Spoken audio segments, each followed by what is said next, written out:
Hello, this is Linda Comeau for the upcoming 2017 North American Systemic Constellations Conference in Virginia Beach this coming October. So exciting. And today I'm interviewing one of our featured presentations, Bill Mannle.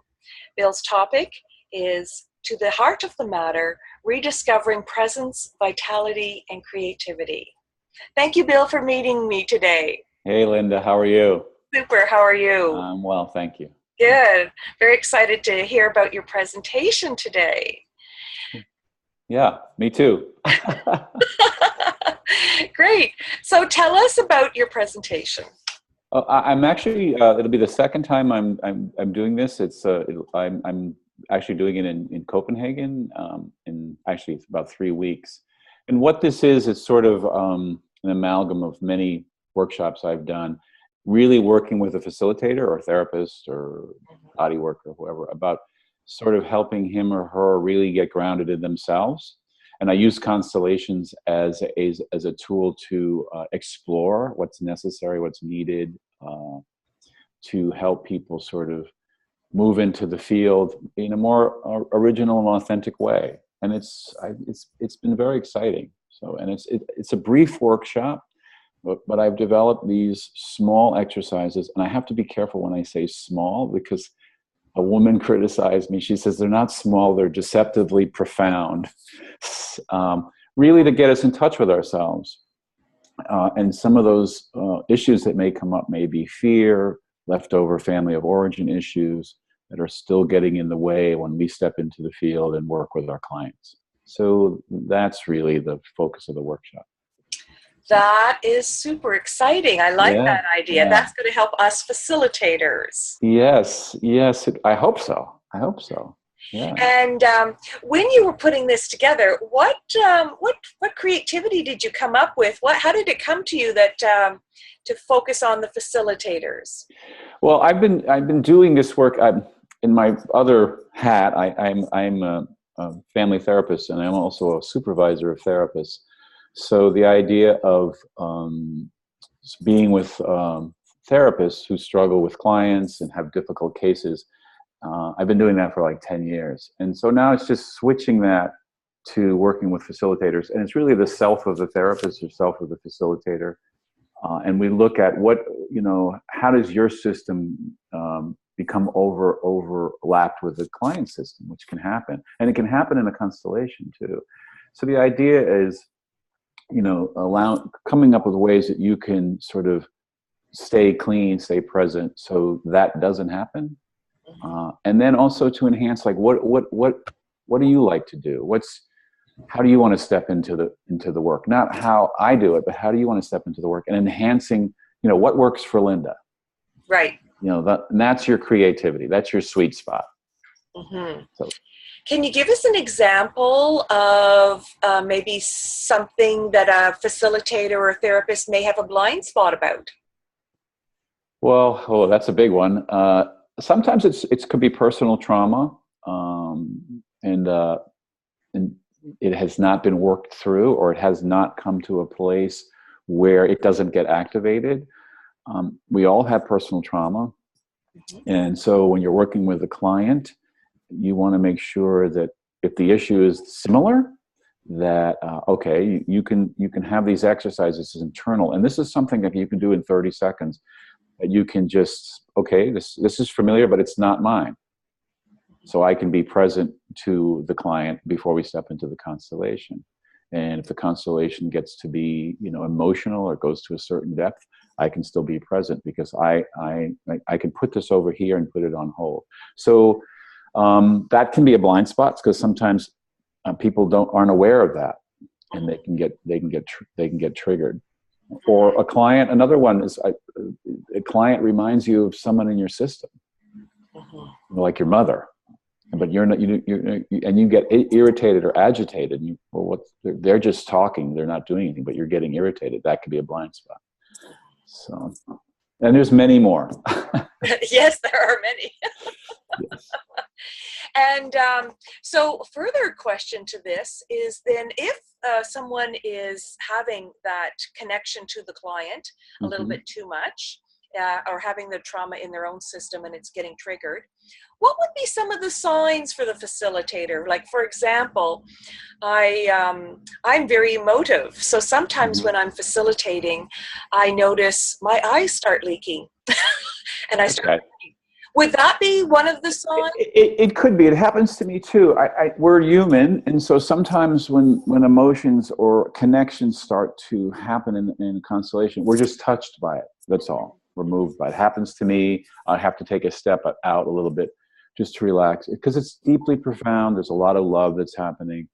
So I wouldn't classify that as the same thing. I think I've seen it happen with many facilitators.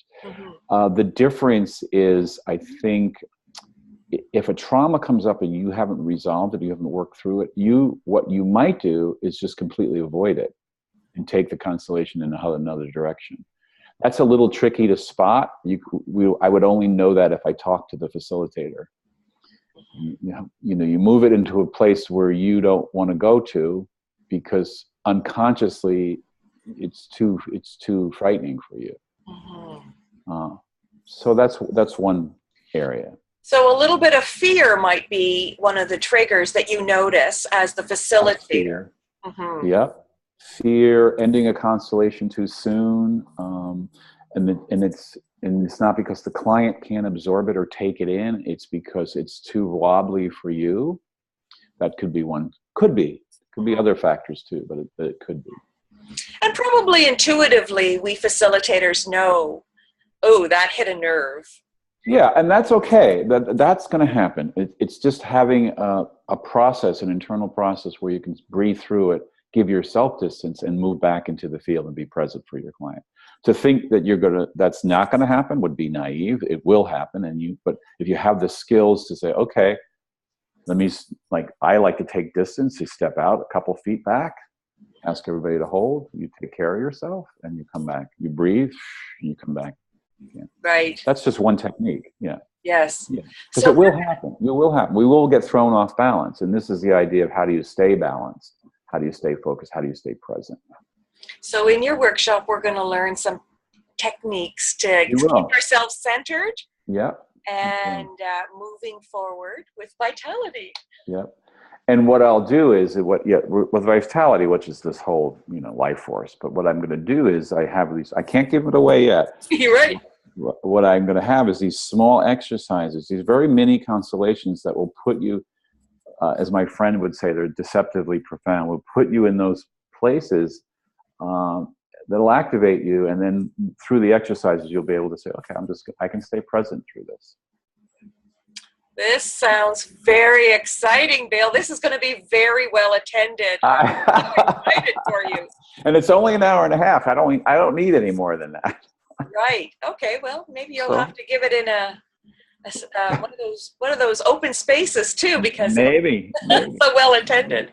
Great. Well, by the way, as you know, I do have a question for you, and this year's question is, or one of the questions is, why should people come to the conference? Well, that's I actually been thinking about that, because people around here are thinking of going, and people have limited resources. I think any conference, especially the way ours is designed, is that we have all these workshops. So we have this incredible smorgasbord of different styles of presenting constellations. And I think for someone, it's a great opportunity to see many people in one place, and to really pick and choose. To not only that, but to network.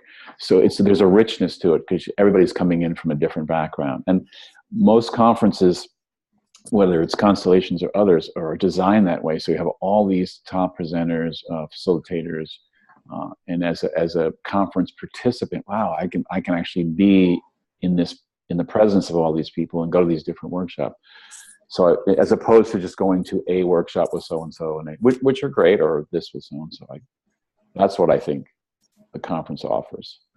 And I hear the setting's fabulous, so that's another reason. Venue is always important, I think. Venue's important, yes. But, the richness of the variety of presenters and quality, and it's a very well-paced program. I think so, yeah, and that's important too. It's really important. Yeah, I like that you can have a little siesta or a little walk in between some of the workshops. That's very important. You know, it's not just with workshops or everything else, and I'm learning that in the last year or two, to really take the time to integrate and to take care of yourself. You know, you go to a learning or a training or a workshop, and then, okay, I need some time to process what happened and maybe journal about it. I think that's really important. It's a good learning tool. Definitely. Well, thank you very much for your time. I really appreciate it. So again, Bill's conference is To the Heart of the Matter, Rediscovering Presence, Vitality, and Creativity. And you can check our website, nasconstellations.org, for more information. Thank you again, Bill. I really appreciate your time today, and we'll be seeing you soon. Thank you, Linda. It's great to see you. Okay, take care now. Be well. Okay, Bye-bye. thank you. You too. Bye-bye.